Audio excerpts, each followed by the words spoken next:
Hello and welcome to another ad hoc recording of a little SEO huddle.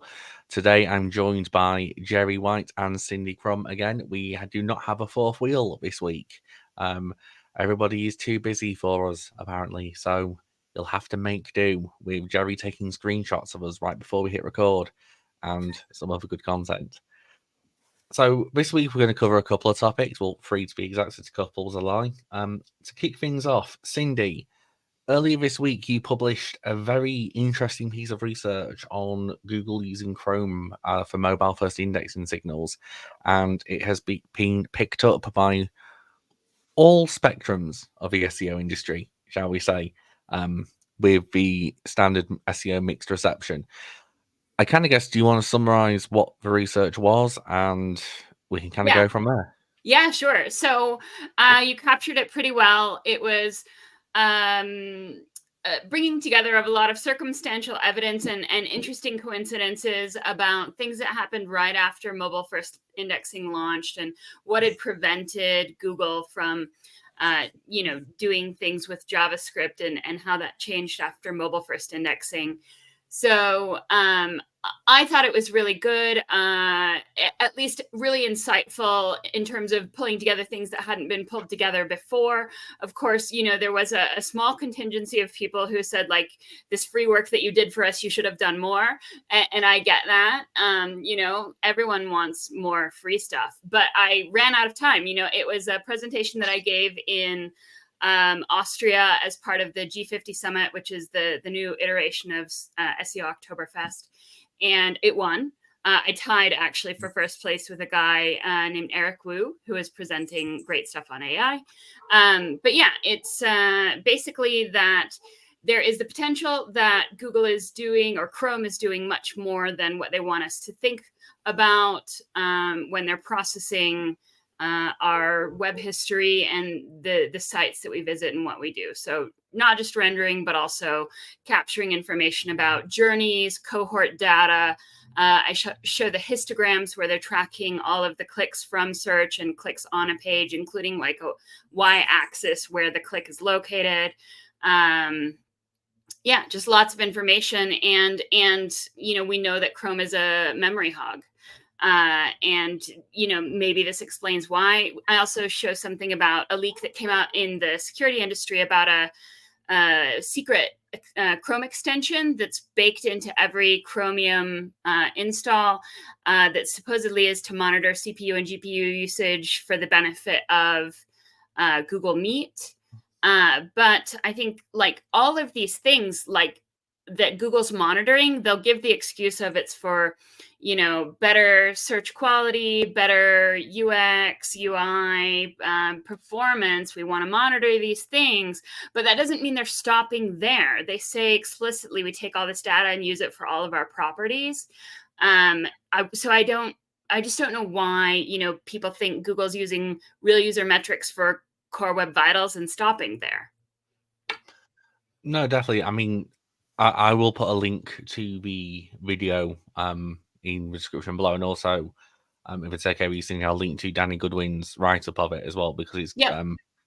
I'd recommend watching the video, then reading the write-up, then watching the video again, because there's a lot to cognitively process. But a couple of things you kind of mentioned as well is, like I said, it's just around using computers as resources, and potentially using that to render JavaScript. And like you said, Chrome is a memory hog, even more so when you're incognito, as we've discovered doing these recordings.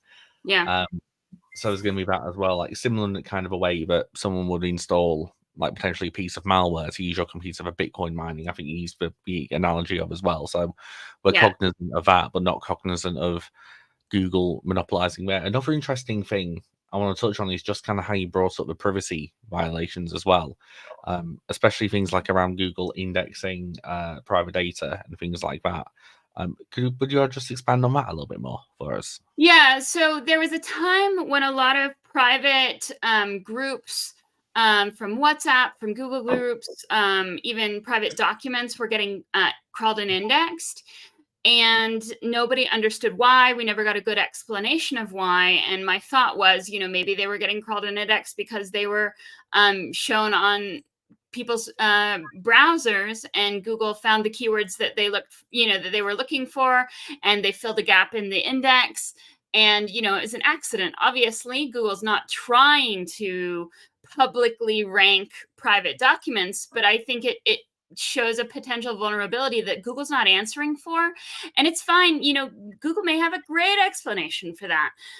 There were some kind of theoretical explanations for it, like what people might have linked to, and that's how it got crawled and indexed. But yeah, that's one way. Another way is Google could be capturing Chrome sessions or pages that we view on Chrome, and it just accidentally got in.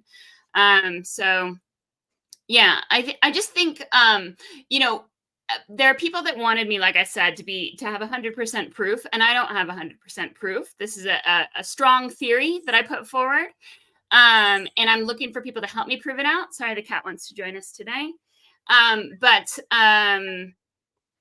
I think we should be holding Google to account, especially with the DOJ findings of the monopoly, and the judge in the DOJ trial saying how disingenuous and deceitful Google has been. They've intentionally deleted records and evidence and stuff like that. So I don't think we should just take everything that they say at face value and just be like, oh, well, Google says they're not doing anything wrong, so they're probably not. Let's ask harder questions. Yeah, I feel one downfall of our industry is the constant need for empirical evidence for a lot of the high theory stuff. And yet there are things which are evidential. If you add a no index to a page, it drops out the index. But there are other things and other workings which the system is too large and you can never actually show that. We can just, the smoke. So therefore there must be a cause of the smoke, whether or not it's a fire or something crazy artificially. It doesn't just apparate out of nowhere kind of thing. Right. We've got to start the conversation somewhere. And you know what? Google has teams of developers who are more clever than me. And I'm just me, and I'm just like, these things are interesting. Let's talk about this.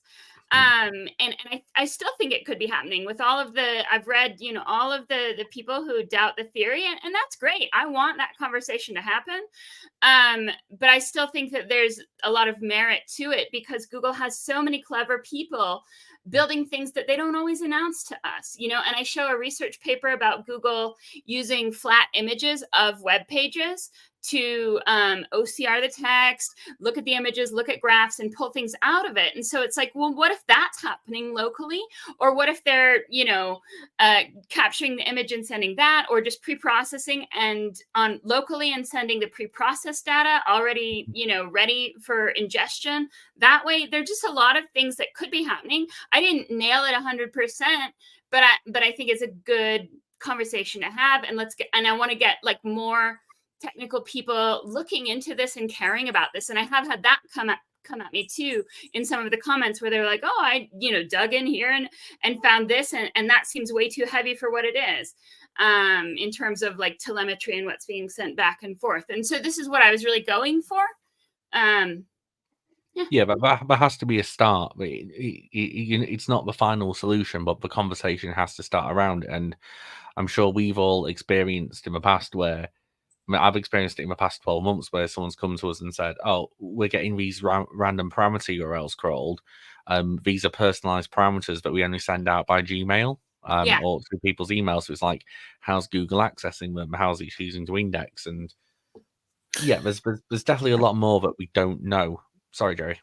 No, I was just going to say, I mean, a lot of the explanation for that is because people share them on social and people link to them. I mean, my favorite example was when I was at Just Eat, and for some reason, the link that got sent out in a press release was copied from a link from one of the socials, which had a UTM ID in it. And so all of our traffic from all of the press release kind of things came out with, basically it was coming in from a Twitter tweet. And the best part about it is, you can see the social team in the corner going, yeah, we nailed it. And I'm sitting there kind of going, no, it's somebody's messed up here. But I totally agree with you. There's a lot of things which kind of we kind of go, why? How did Google find this? Why is Google here? Why is Google doing that? And again, I was surprised to find out just how much information was in the Crux report. I mean, I think I'm one of those people that when I first kind of went, wait, there's all this data in the Crux report. There's huge amounts here. There's huge amounts of kind of Google doing this, Google doing that. And you know, whilst I love the data, it's great for me to kind of be able to kind of use it in reporting back to clients about their page speed implications, everything. You know, what is kind of important now is the fact that what else is Google able to do with it? And it's you say it's terrifying, actually. It really is. Have you looked at your histograms yet? So if you type into the address bar histogram Krum ://histograms, you'll get a running tab of everything that's going on in the window that you're in, how much memory use, where you've clicked, including like the vertical axis of where on the page you're clicking, if you've filled out a form, if you've filled out credit card information. It goes on forever, actually. And there are two views. There's a static view and an ongoing view.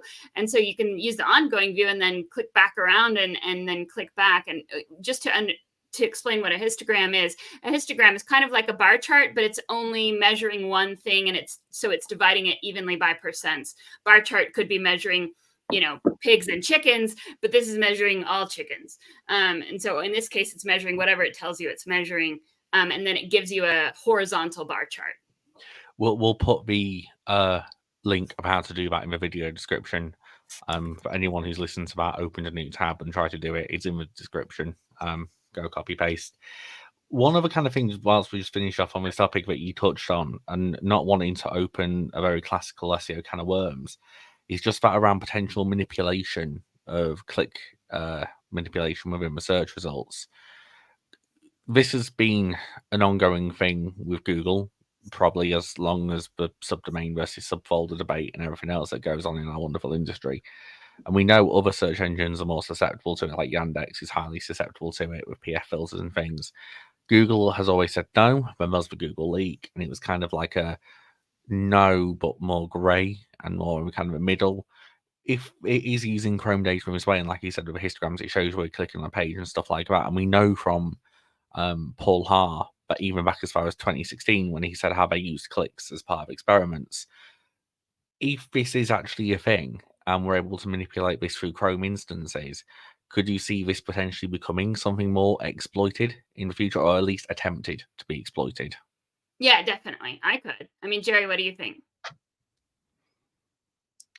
It's an interesting one. I mean, I was actually thinking about something else that you mentioned, which is the fact that it's not all just Chrome, like browser, that uses this data. It's all the browsers that are using Chromium as the, and there's far more of them than we realize. You know, a lot of the browsers that we kind of know and love actually use Chromium. So yeah, I think based on that, and based on the fact that it's very easy to kind of manipulate that programmatically, Dan is right. Basically, there will be smart people out there. There'll be the black hat people who kind of go, hey, we fiddled with this and it did have an impact on this. Correlation doesn't always equal causation, but it is going to be interesting that if we can kind of mess around with it in a certain way and scale it up, then somebody out there will be trying it before the end of the week. But, yeah. Even if not already. I mean, just to kind of add a list to this, I've just got asked ChatGPT to pull the list. So using Chromium, you've got your obviously Chrome, Edge, Thorium, Operas, Edge. I was more surprised at Vivaldi. Even Samsung Internet is based on that. I know things like Neighbor Whale, Brave. I mean, Brave, a major. This will be more interesting for Brave more than anything because that's based on Chromium. Even though Brave is positioned as that kind of privacy browser, Yeah. Has it got the back door and is leaking that data to Google? So it's actually privacy-ish. Yeah, so that the secret extension that I talk about that's baked into Chrome that you can't actually remove, and it's not listed as an extension, but it was, you know, the security people found it as built as an extension. Why was it built as an extension? Why wasn't it part of the regular code? Like, is that hiding things? But that was actually part of Brave. And people made enough of a stink that Brave allowed you to turn it off.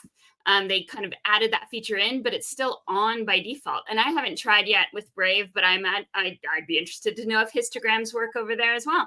You know, like but you know, just to be clear, Google has said specifically that when you opt in to sharing data on your user profile across devices, that you're sharing, that's opting you into a lot of data sharing.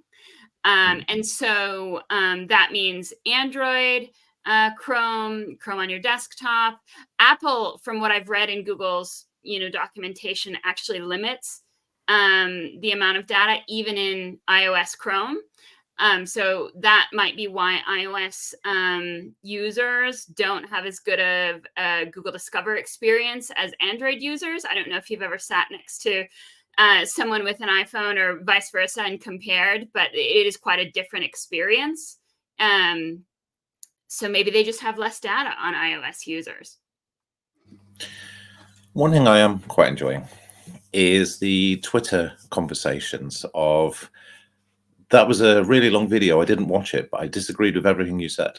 And similar, I'm kind of like watching, like reading through these, kind of going, what, that was the most ridiculous expert commentary ever. It's like, yeah, I'm enjoying the amount of people that have strong opinions on it, haven't actually listened to it or haven't read through it, and don't kind of actually haven't fully processed it. There are some really smart people who have got kind of contradictory views on it all, and I actually am enjoying kind of you and other people discussing it all. I think that's a great space. But I do enjoy the people that have not read it, not watched it, and have just kind of got strong opinions, because I don't really know. They're just there on the internet, people with strong opinions.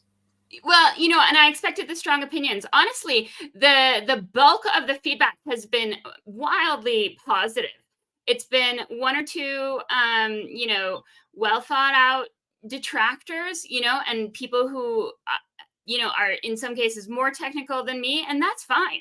Like I don't mind people who disagree with me. You don't have to, believe or accept everything. I presented a lot of different ideas. You can pick and choose, or disagree with all of it, and that's all fine. We're all entitled to our opinions and our own thoughts. So I've been trying to be really welcoming in the discussion, because I really do want to know more, and want to get to a better answer that everyone feels comfortable with. But what I would say is, well, and I would also say the people who are objecting to the video in any way, they fall into two camps. Like, we already knew this and you proved nothing, and this is ridiculous. No one believes this. It's like, well, that makes me like right in the middle, I think it's always going to be the case, though, because anytime, I mean, I've experienced it. Gerry's probably experienced it. You're experiencing that. Every time anyone, okay, maybe not Gerry, anytime anyone in the industry publishes any form of research, the multiple camps come out, and it's good because, like you said, it starts the conversation and gets things going. It's just hopeful that those who have a very large audience, a very large reach, don't just try to shut down the conversation based on their own views and opinions, or because it doesn't align with the product or mantra they're trying to sell their tribe or audience, kind of thing. But it's a very good. It doesn't align with what Google wants us to believe, and I think that's, this industry has been full of people who are happy to carry Google's water for them, and that includes me. Sometimes I'm guilty as well, but I think that I've very much changed my opinion and become more suspicious of everything that Google says. So you're very brave to kind of come out and criticize Google, who have had a history in the past of kind of going, wow, you criticized me. Oh, look, some of your sites have got some bad backlinks and stuff. So yeah, very brave. We only do white hat. I only have white hat recommendations. So with my clients, so that would be, I hope that doesn't happen. I'm intrigued to see if Google are going to provide any response or any reply or any commentary at all to it. I would love to see if they do actually have something that they're going to return back with and say, no, this isn't true or something. But they've been quiet so far from what I can see. I haven't seen them come out with any statement on the topic at all yet. But would it be dangerous if they did? What did you say, Dan? But would it not be dangerous if they did? Because as much as Google has the documentation of the public-facing elements and Google has the everything else, if Google empirically came out tomorrow and said, I don't know, if you did keyword optimization whilst hopping on your left leg, it would be taken as empirical, and like kind of like how that ComScore statistic back in 2016, I think it was like 40% of all searches will become voice search. You just get the Chinese whisper becomes an urban myth, and all of a sudden it's been sold as a strategy.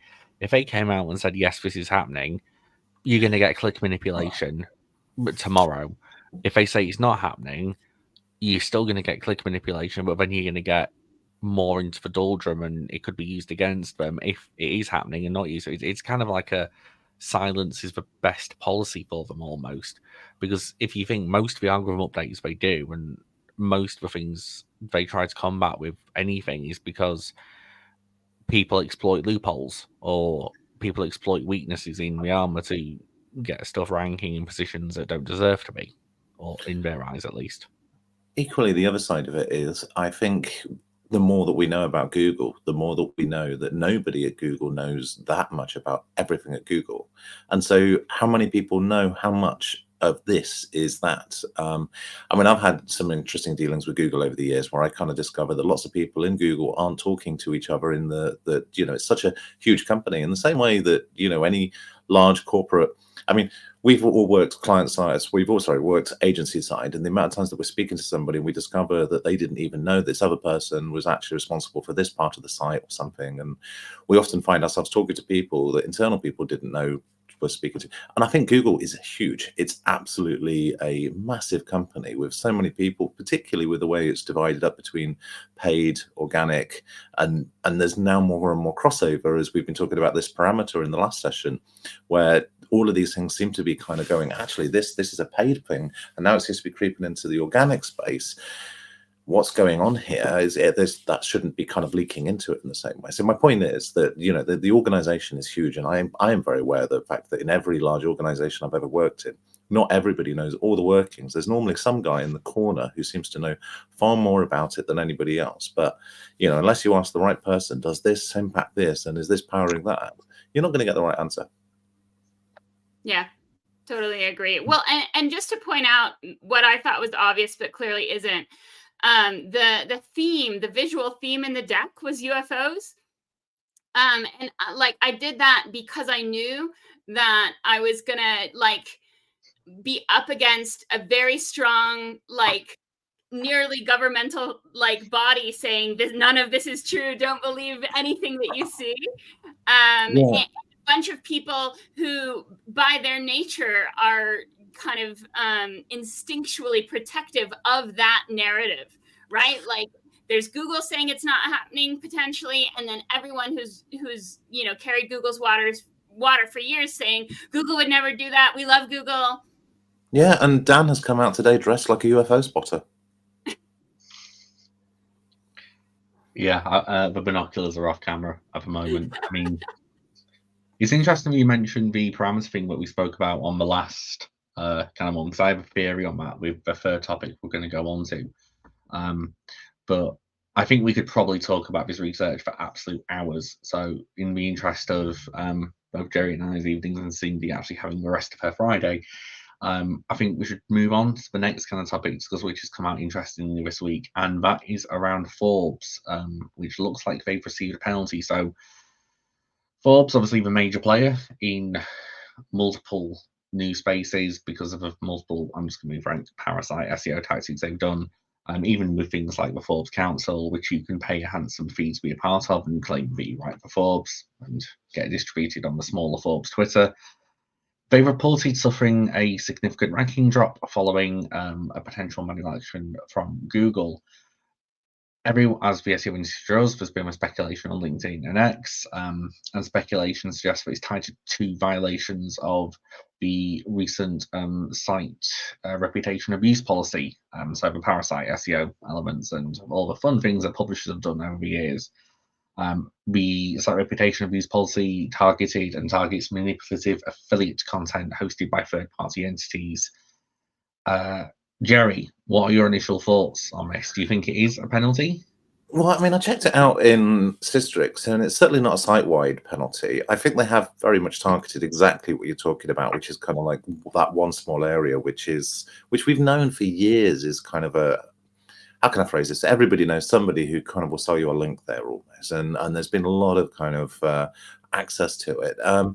it's not been a great kind of experience for them, but it hasn't been a site-wide penalty. They've marginally lost visibility down by about, I don't know, about 10%, which sounds not marginal, but bearing in mind that, you know, visibility goes up and down perpetually with every update, I think it's almost too early to kind of really say that much. I say that because at the moment the drop actually looks pretty much the same as they had the same kind of drop in what was it, like May time, basically. So I'm not feeling like they've got a penalty necessarily so much as there's kind of a rework of the algorithm where Google understood that this kind of content shouldn't be ranking as highly as it was.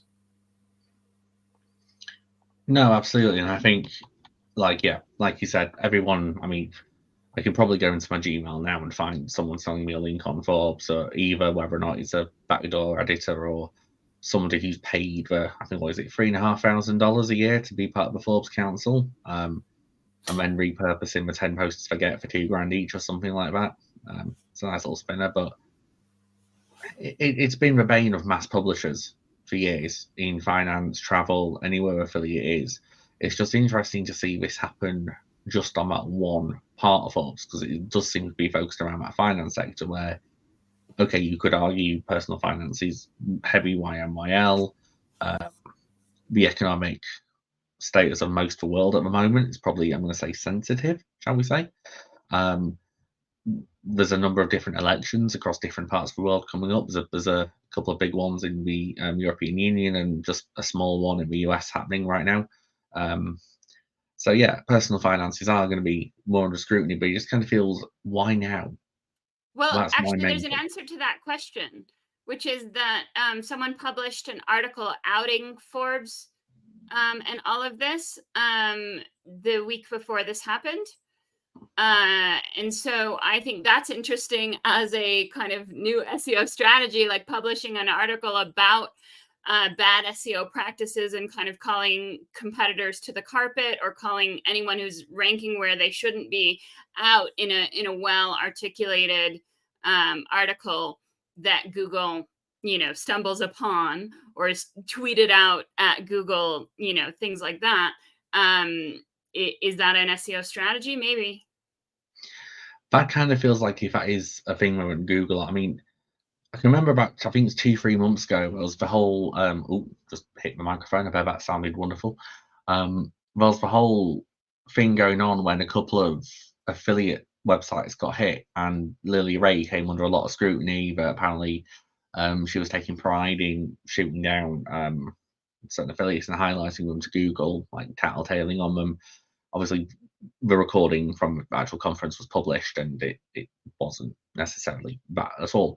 But if that is a case where Google are now relying on potential hearsay or potential correlations for that, that could be even more prevalent as the fake DMCA complaints, which are plaguing a lot of businesses at the moment.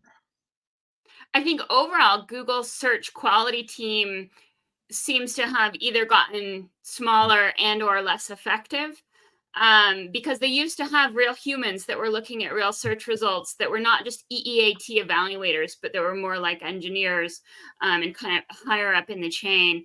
And we see this happening, you know, we don't see a lot of manual penalties anymore. They're trying to deal with that stuff algorithmically. But at the same time, there are dips in quality in both organic and paid. And what I mean is, you know, I retweeted an article this morning about fake utility companies that are now buying typo of branded utility company names and setting up fake call lines, chat lines to just harvest people's credit card numbers, where you say, oh, you know, your internet service, you know, your credit card expired on your internet service, we need to update it, you know, and they it's pernicious. And I think that the paid side used to be better at preventing that stuff from happening as well.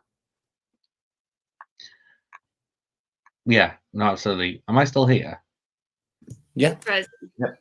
Yeah, my camera has frozen. Yeah. Wait. Or just very still.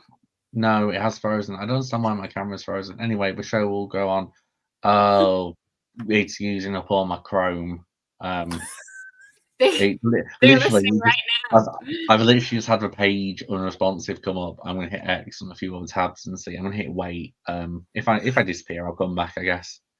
But one See a thing good which is look. interesting, yeah, it's a very studious, serious look.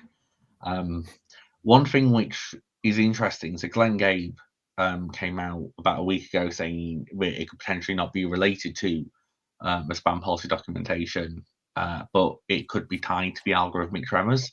Now, I've read through that, I've looked through the data that Glenn posted, but one thing which is an interesting correlation is that Google appear to have updated the spam guidelines around site reputation abuse policy, and then this appears to have happened. So it does kind of feel like it might have connected in that way. Yeah, that could be it too. I mean, I think we always assume that the right hand doesn't know what the left hand is doing, but every now and then maybe they do. There's perpetual updates to Google's algorithm. There's perpetual. We've lost him. There's perpetual kind of changes going on. So I think trying to kind of understand what is actually happening versus, there's lots of theories and everything like that. So yeah.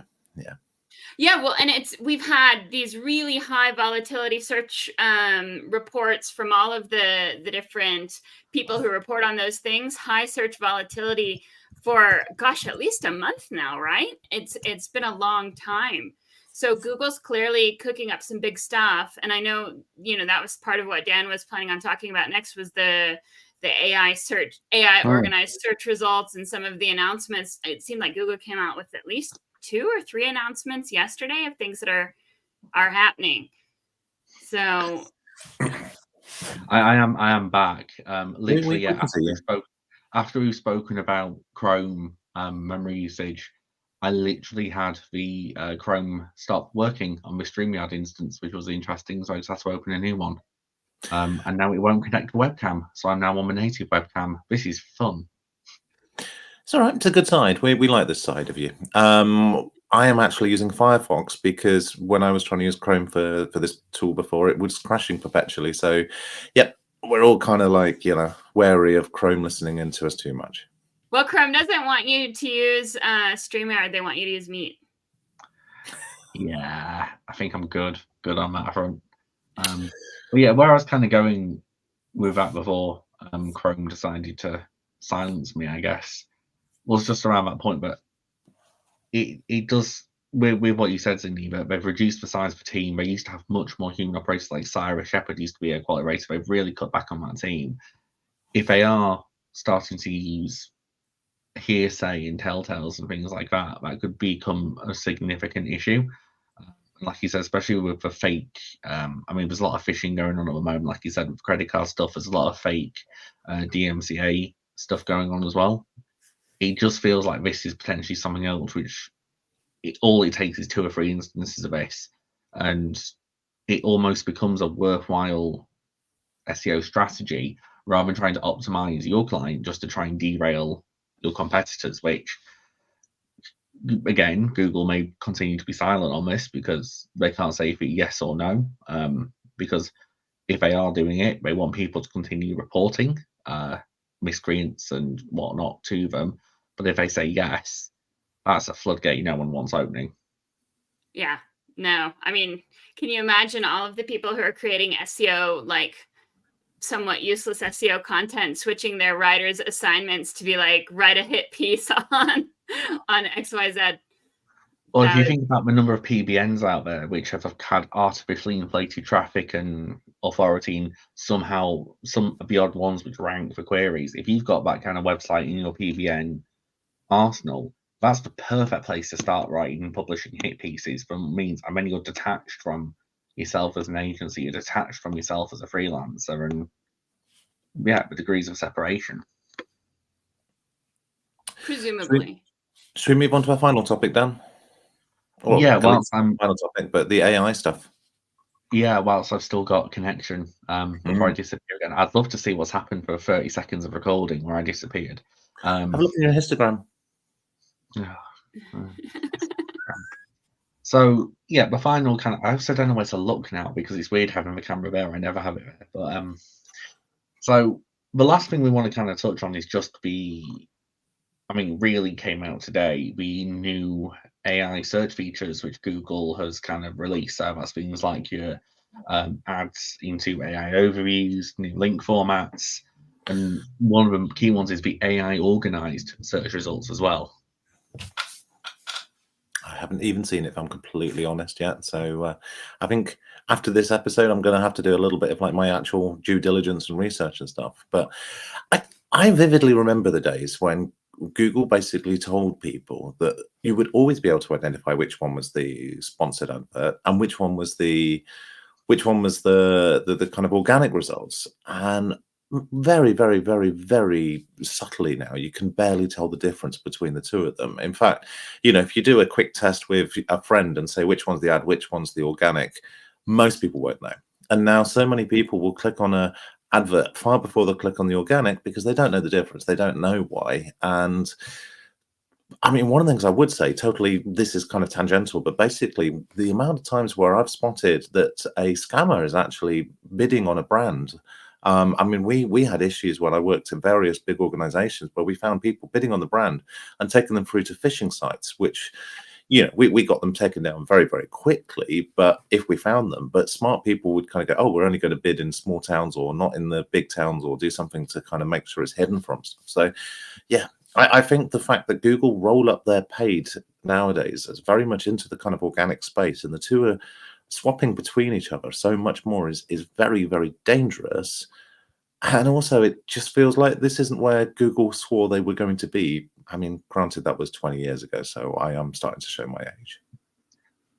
So, there's probably 2 or 3 parts to what's been announced. But if we stay on kind of the ad part and the product part, we know when Google kind of first did the AI overview, like SGE kind of announcement back in 2023 at the I/O, they vividly, I think they showed a backpack product feature going into there. So we've had this inkling, or at least a prior warning that this might be happening at some point, which then kind of fuels.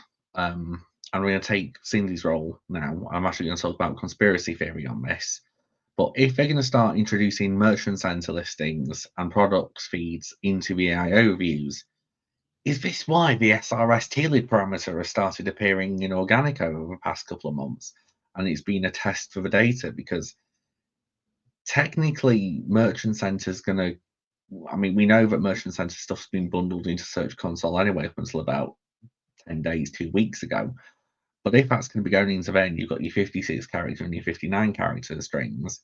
Could that have been a potential thing, and it was just an early kind of testing to see how that worked? And that would make sense then, because that also makes sense as to why no one at Google kind of went, this is broken, we need to fix it. Yeah, talk more about that parameter. What is the significance of it? Give us some background.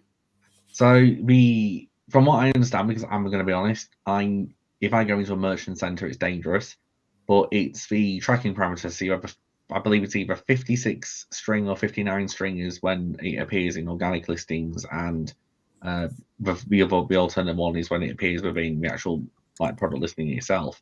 So it's all about that tracking side. And if Google were to move away from third-party cookies, which I know they completed a U-turn on after the DOJ trial, and I completely subscribe to your theory on that one, Cindy.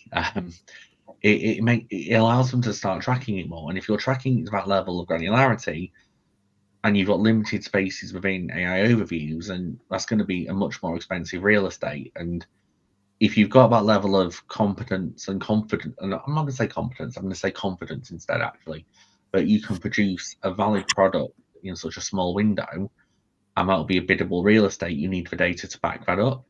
And that could mean, at the moment, AI overviews, I think it was Mark Traphagen and SEO Clarity who did that study showing it was like over 1 million keywords. It's appearing for 96% of informational and very few commercial transactional. This could see that start to pivot now, but they've got the product data, and the AI interruption is going to happen further up that user journey. Well, yeah, and like Google really wants all the data, the user data from purchase behavior deeply, right? Because they want to undercut Amazon, and they want to be able to help people who are advertising with PMAX target their ads to the right user. And if they know who we are and they're tracking who we are and what cohort we're in and what part of our journey we're in, like that all makes their ads more successful. For products, right? Especially is what I'm talking about there. But the inclusion of the AI stuff, I think, is interesting to look at it from the perspective of AI overviews and SGE launched on logged in users only.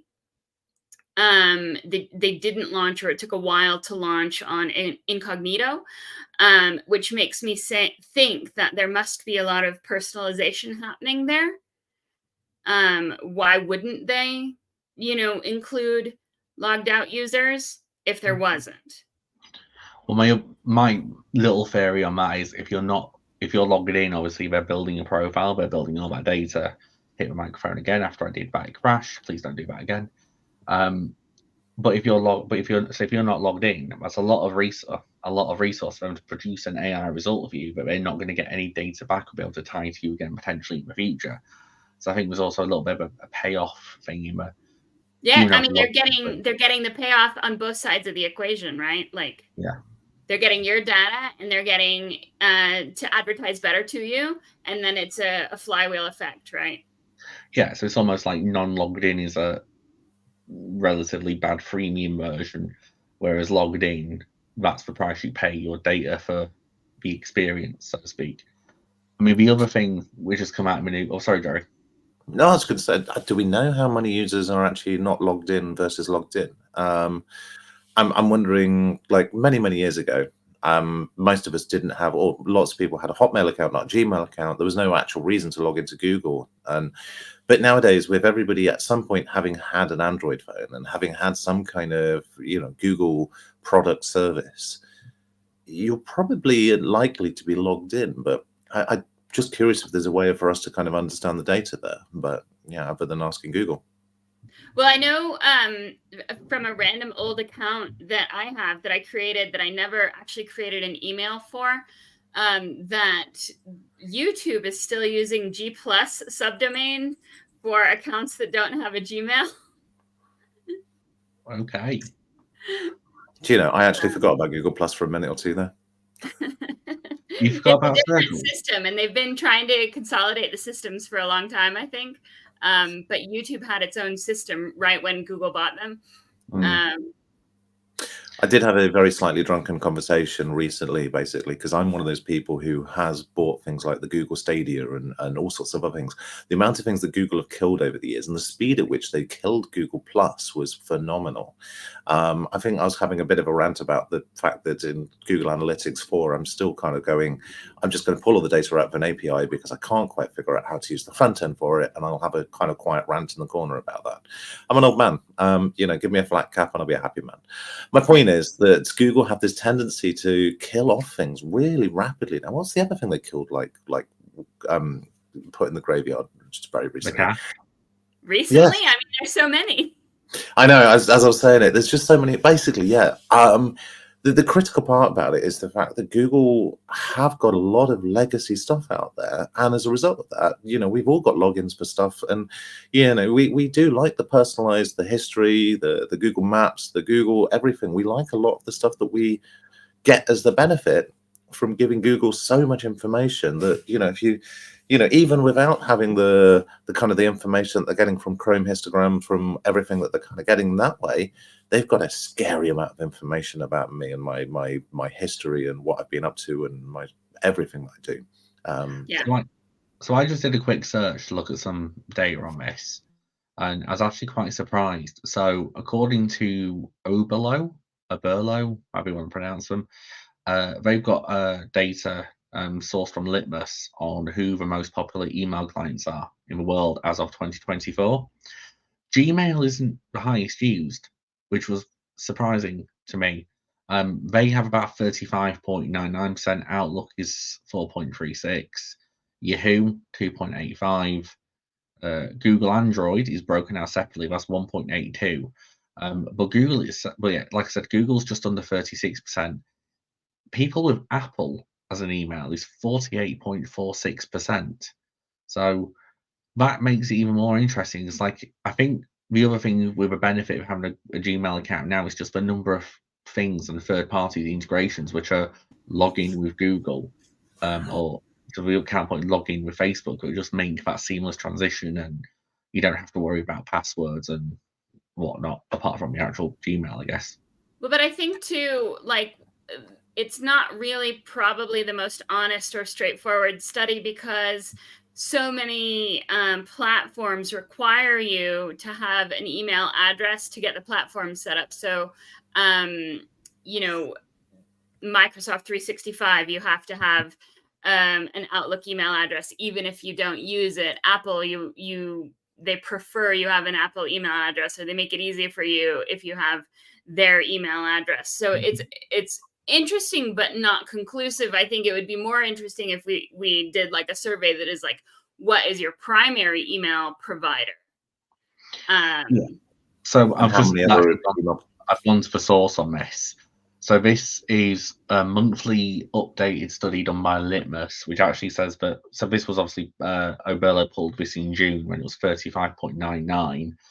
As of August, it's actually 33.64 at the moment, and Apple's going to have 50%. This is based on, calculated from over 1 billion opens in the Litmus email analytics in June. So we're using that as the platform for the mail client which is opening. So there's a lot of bias in there as to who's using it, data sets and whatnot. But okay, so I always question this data. Does that include installed like desktop type and mobile phone type? And because that might change the numbers. Like Hotmail, for instance, I might use on at hotmail.com, whereas my Gmail I might use on my mobile phone far more, and similar. You know, I always think data is great, except it's always biased. Data is always kind of, yeah. So but it's probably better data than any other data source, to be fair.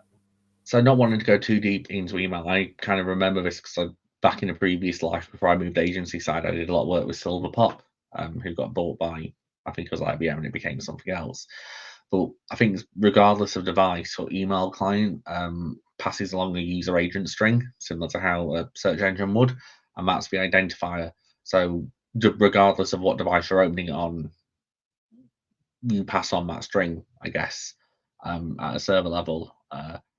Sometimes I think the duplication of it, like if you open your Gmail on your phone to your desktop, that's still a single mailbox, and it'll be the same string. So as long as the string's not being duplicated within the data set, it's not open manipulation, I guess.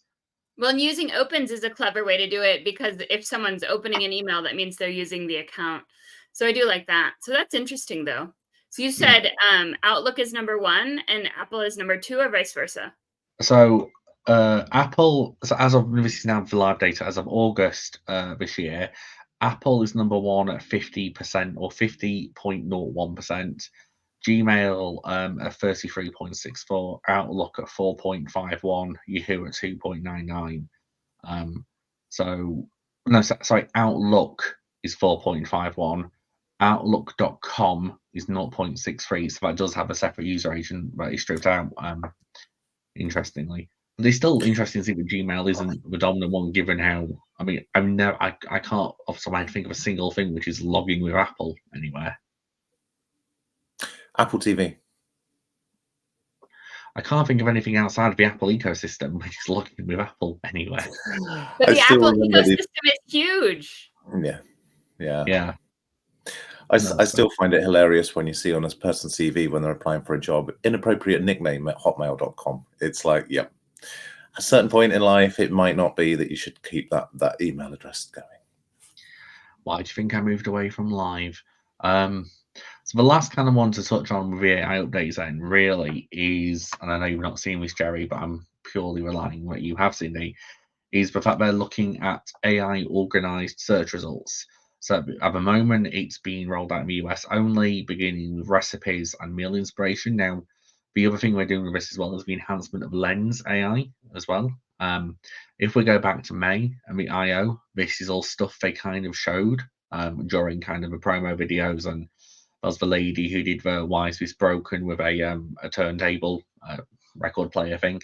So it's interesting to see that coming out quickly, but it's even more interesting to see this coming out with things like recipes, because I always think recipe content has been a good yardstick in SEO of bad practice with when you just want the list of ingredients and how long to cook it, but you have to go through the 500 words of why the recipe was so important to your nana's aunt's dog at some point. Yeah, I wonder if they started with recipes because of exactly what you're saying, like how many lasagna recipes does the world need? And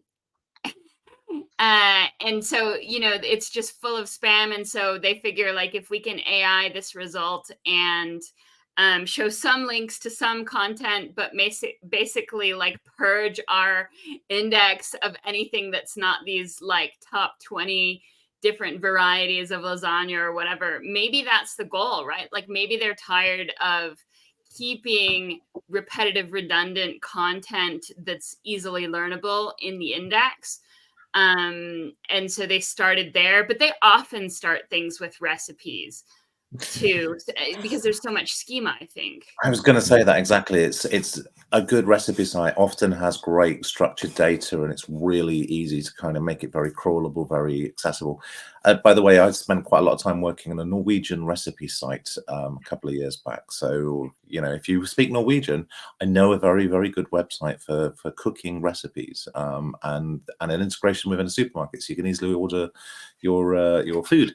Anyway, the point is that, yeah, I think you're absolutely right. And when we were looking at kind of the competitive scape, it was very much that most of them were so spammy and so filled with, you're literally about to get to the recipe and there's a massive advert, and then you scroll down a bit further and it's telling you why your grand's cooking it in this particular way and stuff, trying to differentiate it, trying to make it different. But absolutely, yeah. Well, and they were always, as you point out, monetized, but not necessarily monetized with Google. And so, like, why does Google want to support sites that are supporting an ad network that's not them? Like if those pages stop ranking, that ad network stops getting, being able to serve successful ads. That's, part of the tinfoil hat, part of the conspiracy theory, like deep in there. But it does make sense, though. It's not implausible. Like, it's not like it's never been done before. My kind of big issue with that kind of side of it, and I'm still the kind of the publisher side of it almost, the fact that if people aren't being monetized, if people aren't getting the revenue back from it, and Google's sucking it all in without returning the traffic, people are at some point going to stop producing the next lasagna recipe, which I know that we might have too many at the moment, but at a certain point, there's going to be a lack of published content because people aren't getting the revenue from it, and it's just going to start to die. Because I think it was SEO Day a couple of years ago. I think Gerry stood in front of one of the most misconstrued slides in history. About it was like 60% of the internet was duplicate. But to use these turn of phrase, like how many lasagna recipes does the internet need? A lot of it is redundant capacity, but it's costing money to store.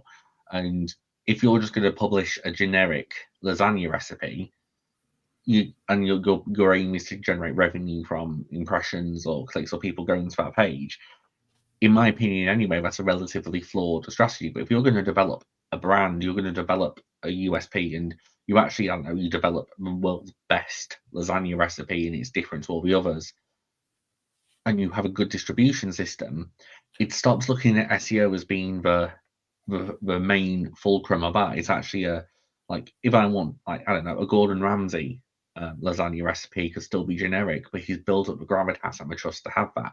If you're a recipe website that relies on subscriptions, and you build up a brand in a different way, what I think it will do is remove the guff content and detritus, and also kind of, it's like 10-15 years ago when there was the wave of mummy bloggers monetizing against baby products and things like that. That died off quickly. It's similar to things like this, because especially with AI, in my opinion, nowadays, I can go and create a recipe site tonight and have ChatGPT write 100 plus recipes, but I'm not adding any value to the internet. I'm not adding any value for Google to index.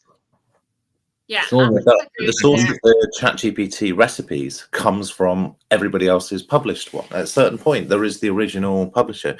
I mean, you know, yeah, if you go and do another lasagna recipe, great. But if you're doing a high protein vegan recipe, which is gluten free for that one person who needs that, you know, and you spend a lot of time, you spend a lot of time kind of creating that. But that's your differentiation, though. You've gone down a niche. So people who are specifically catering for different niches will still publish. If you just want a generic, But not as not if Italian, they're not monetized for it. If they're not getting the traffic and it's being pulled into an AI, Google. I've totally forgotten what Google's AI for things called today, but you know what I mean, basically. Thank you. Yes. AI organized search result AI overview. Yeah, well, it's going to be a full page thing. I completely get what you're saying. It's not going to have that initial purpose, but it's like I have a few bookmark pages for recipes, or if I know I'm going to go look for a recipe, I go to certain websites. It's putting the emphasis back on you can't just pump out some content, get some backlinks to it, and hope it ranks and get revenue from it. It's SEO now for you is going to be part of a wider marketing mix, and you actually have to generate the requirement to get that resource and real brand awareness and stuff like that. You can't just, you know, put something on the internet, monetize it, and make it that a job. Like, I think that what we're failing to recognize is kind of what you said, Dan, that these people who are just pumping out content that's really non-unique are not adding any value. And that's what Google doesn't want to reward. When you do put it into a niche, then you're potentially adding value. And so maybe Google would want to reward that. But we created this bubble of an industry that doesn't really add value or exist. It just was taking advantage of search traffic and search rankings and an ability to SEO them or, you know, arbitrage ads to them. And I think Google, you know, rightly wants to stop rewarding that. And I'm on their side for this one. The idea that people were making, you know, an entire career out of publishing recipes and cooking videos that were low quality and not that great and not that unique, like, kind of makes me sad. Makes me sad that I went to school and try really hard at running a company that does add value. Yeah. You know, I think the side to it is that it's that fulcrum. Like, if you've made a career doing that, or you're creating the gluten-free vegan lasagna recipes, or I know Gerry's now posting in a private chat with BBC Food as 74 lasagna recipes and 154 pancake recipes. No, I just find it fascinating that there's 154 pancake recipes on BBC Good Food. It's great. But how different could they be? Like banana pancakes, add bananas. You got this. But the thing is, that's built up brand. If you've made a career publishing recipes or publishing content in this way, and you've not built a Facebook community, you've not done Twitter, you've not done TikTok, you've not done everything else, and you've solely relied on that, and now Google's kind of saying, like, no, it's heterogenic content, which doesn't really have that kind of ability. And Gerry's just added was actually 19 banana pancake recipes. I guess there's number of slices or thickness of slices in there. As it turns out, you can add maple syrup, and that's a whole different recipe.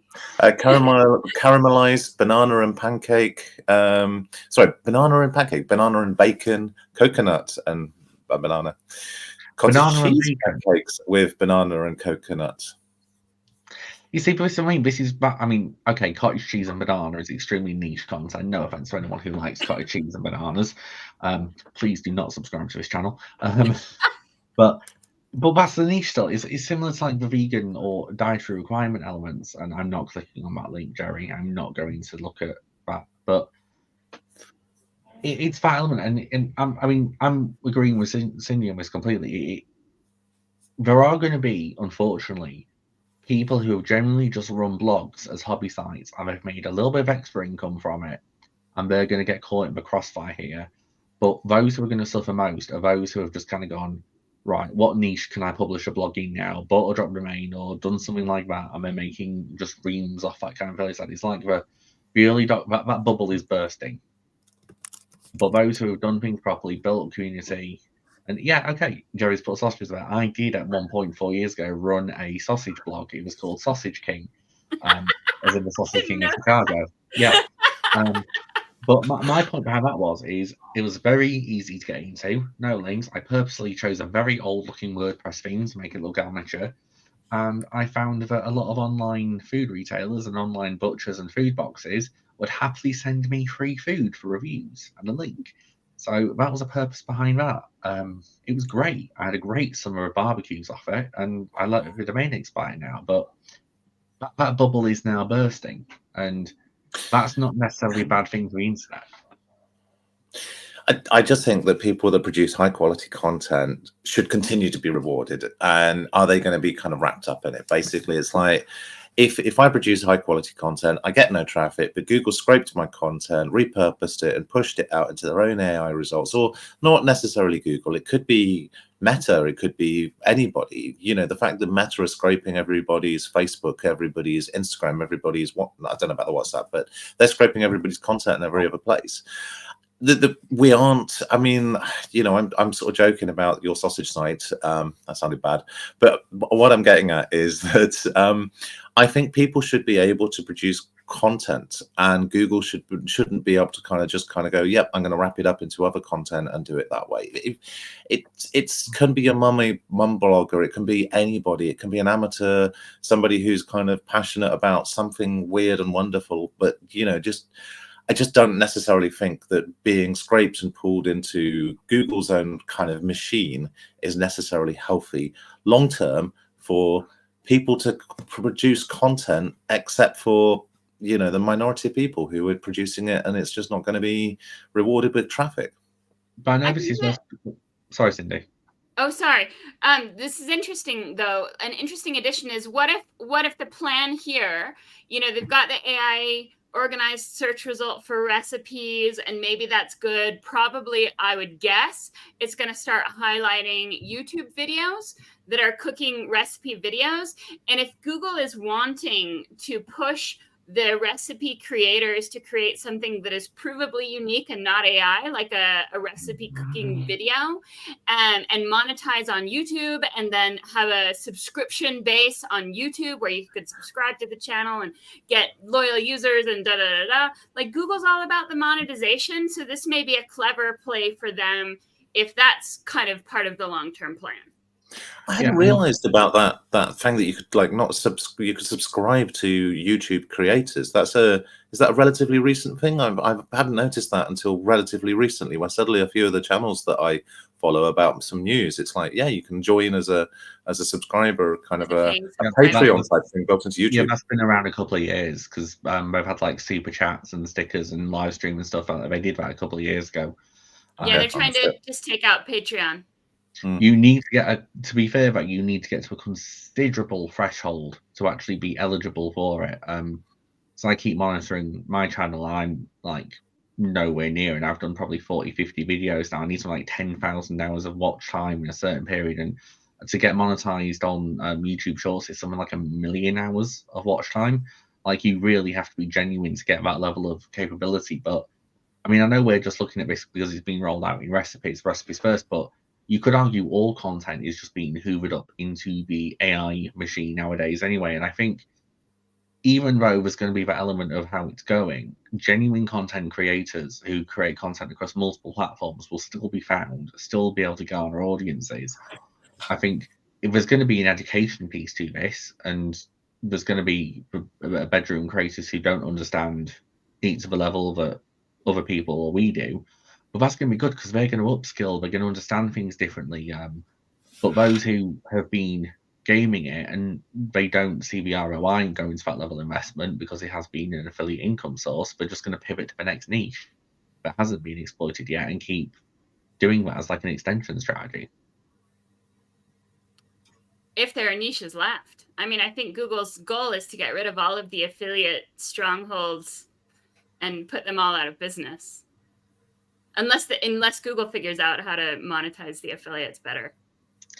That's potential. I mean, if we really go conspiracy theory ways, that could be why the SRS tiered parameters are there. Because if they're also using Chrome to track things, if they can see someone's clicking on a commercial result with an SRS tier list for an affiliate site and then clicking on an affiliate link and opening that in Chrome, because I don't know, it might have a known like Amazon partner affiliate thing in a parameter, and they're seeing how that journey is happening. They can go, well, actually, we can intercept this from a product earlier. We can take the money from product listings or paid. So they're doing. I mean, they say in the enhanced ad T's and C's, enhanced ad serving. I was only forced to click accept on these T's and C's like last week, maybe the week before, but it does say like this includes us tracking conversions that like your conversions.